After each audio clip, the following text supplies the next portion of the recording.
Welcome back to another technical deep dive here in the debug zone.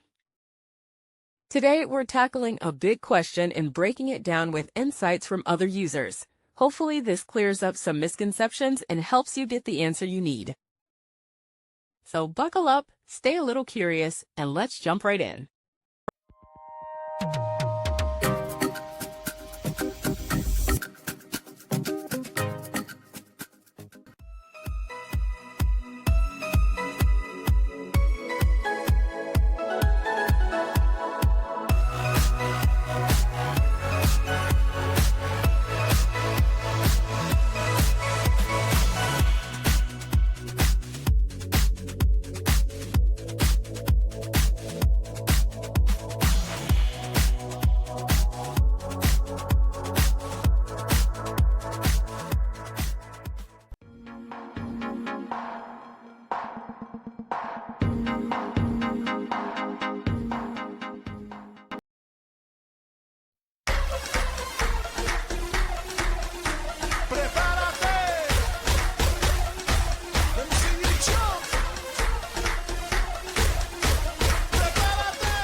And that's a wrap. I hope you found the answer you were looking for. If you did, take a second to hit that subscribe button. It really helps out. And let me know in the comments which solution worked best for you. See you next time in the debug zone.